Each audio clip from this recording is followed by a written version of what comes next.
As the 12:19 to Smethwick Rolfe Street pulls away from platform 5, she notices it. The gobbet of matter stuck to the grey canvas uppers of her British night baseball boots. She takes a moment to identify its properties. Mustard dollop, dropped from a hot dog she doesn't recall eating. Some hawked up yellow horror.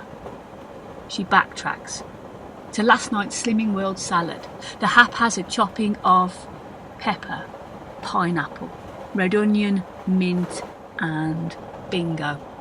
It's mango. She stares hard at it and knows there's a decision to be made about wiping off or leaving on, about being bothered or not.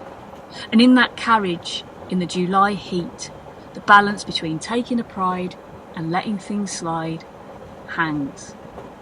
At 12:24, the train reaches Coseley. She is clean booted. In 5 minutes, a lot can be decided about mangoes, about life, about death, about carrying on.